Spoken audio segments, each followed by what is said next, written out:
నమస్కారం అండి. నేను చంద్రమోహన్. మీరు చూస్తున్నారు జోరుగా హుషారుగా యూట్యూబ్ ఛానల్. మీరు ఎప్పుడైనా కర్ణీమాత గురించి విన్నారా?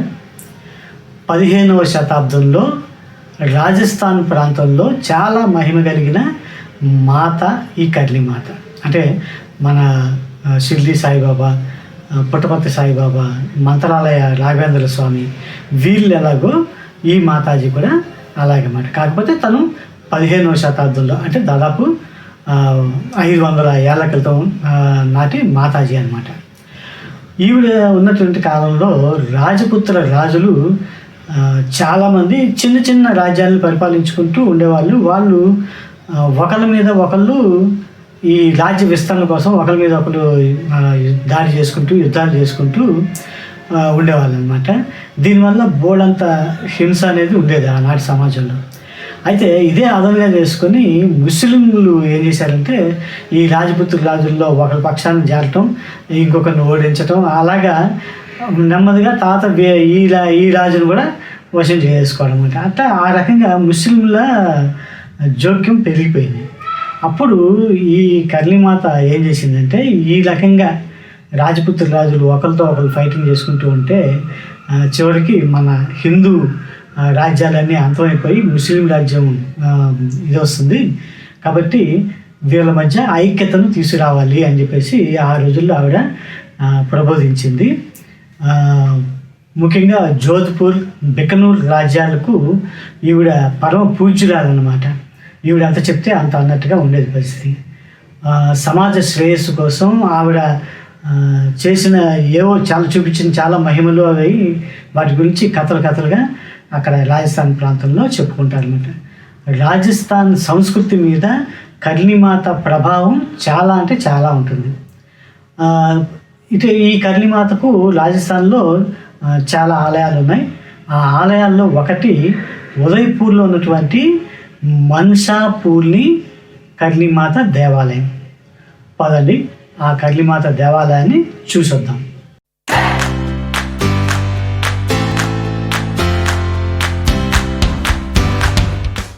మేవార్ రాజు కరణ్ సింగ్ నిర్మించిన ఆలయం ఈ మన్షాపూర్ణ కర్ణీమాత దేవాలయం. ఉదయ్పూర్లోని మత్స్లా మగ్రా అనే కొండల మీద ఉంది ఈ గుడి. ఉదయ్పూర్ నుంచి ఆటోలు, క్యాబులు కట్టుకొని రావచ్చు, లేదా లోకల్ టూర్ ప్యాకేజీలో అయినా రావచ్చు. గుడికి వెళ్ళడానికి 2 దారులు ఉన్నాయి. దూద్ తలై నుంచి మెట్లు ఎక్కి వెళ్ళే దారి ఒకటి, ఇంకొకటి వచ్చి రోప్వే దారి. టూరిస్టులు అయితే చాలా మటుకు రోప్వే ద్వారానే వెళ్తారు. రోప్వేలో కేబుల్ కార్ ఎక్కాలంటే 120 రూపాయల టికెట్ తీసుకోవాలి.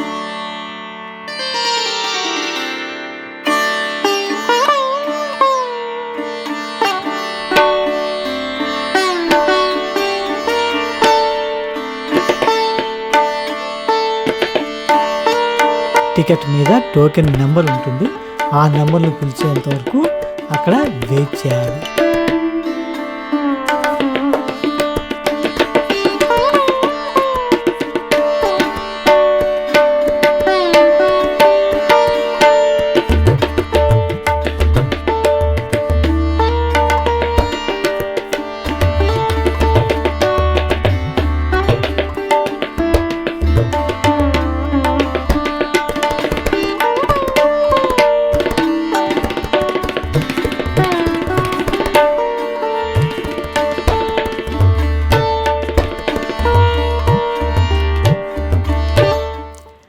రోప్వే ద్వారా వెళ్తుంటే మీకు ఉదయ్పూర్ సిటీ ఏరియల్ వ్యూ అదిరిపోద్ది.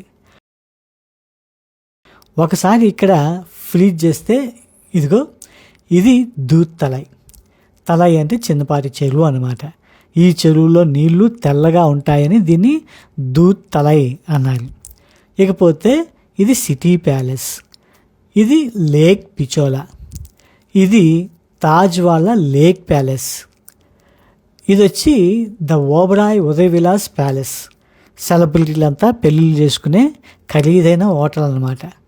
అదిగో ఆ కొండ మీద కనిపించేది సజ్జన్గఢ్ ప్యాలెస్, దాన్నే మాన్సూన్ ప్యాలెస్ అని కూడా అంటారు. ఇక కర్ణీమాత ఆలయానికి వెళ్దాం.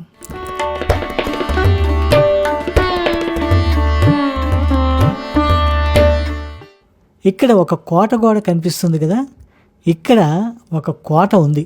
దాని పేరు ఏక్లింగఢ్ ఫోర్ట్ అంటారు. ఒకప్పుడు ఉదయపూర్ రాజులు ఈ కోటలో శక్తివంతమైన ఆయుధాలను దాచుకొని అక్కడి నుంచి శత్రువులపై దాడులు చేసేవారన్నమాట.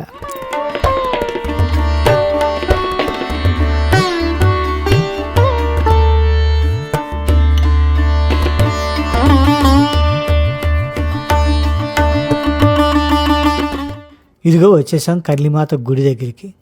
ఇక్కడ కొన్ని వ్యూ పాయింట్స్ ఉన్నాయి. అక్కడ నుంచి చూస్తే ఉదయపూర్ సిటీ మొత్తం కనిపిస్తుంది. అందుకే ఈ గుడికి అటు భక్తులు వస్తారు, ఇటు టూరిస్టులు కూడా వస్తారన్నమాట.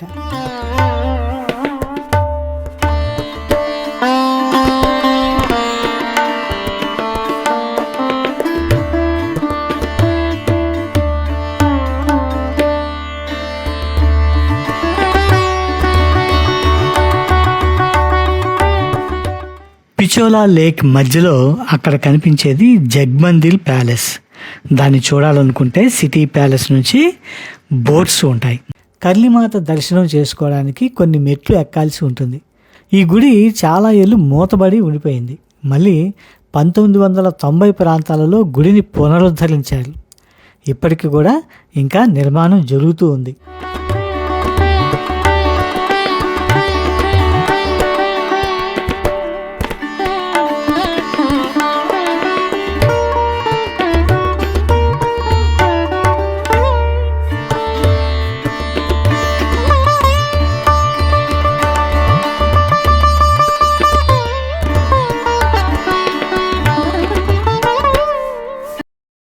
ఇదిగో కర్లీమాత అమ్మవారు.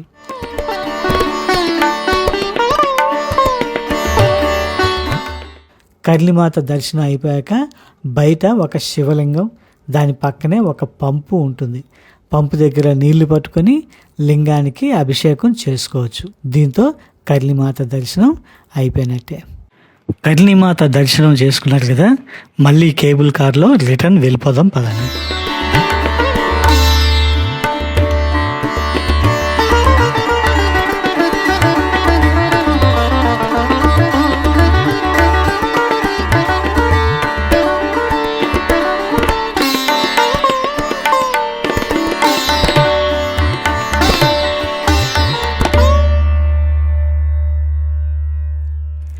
తిరుగు ప్రయాణంలో రోప్వే పాయింట్కి వచ్చేసాక అక్కడ కొన్ని ఫుడ్ స్టాల్స్ ఉంటాయి, ఇంకా కొన్ని యాక్టివిటీస్ కూడా ఉంటాయి. కాసేపు అక్కడ రిలాక్స్ అవ్వచ్చు.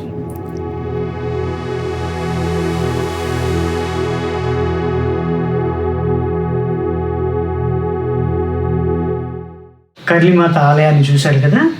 ఈ కర్లీమాత ఆ రోజుల్లో 150 సంవత్సరాల పాటు బతికారంట. మరి ఈ కర్లీమాత గురించి ఈ వీడియో చూస్తున్న వాళ్ళల్లో ఎవరికైనా మీకు కర్లీమాత గురించి ముందే తెలిసి ఉంటే కనుక కామెంట్ చేయండి. అలాగే మీరు కర్లీమాత దేవాలయానికి వెళ్ళి ఉంటే కనుక ఎక్కడ ఉన్నటువంటి దేవాలయానికి వెళ్ళారో అది కూడా కామెంట్లో పెట్టండి. మరి మరో మంచి వీడియోతో మళ్ళీ కలుద్దాం. అంతవరకు సెలవు, మరి బాయ్ బాయ్.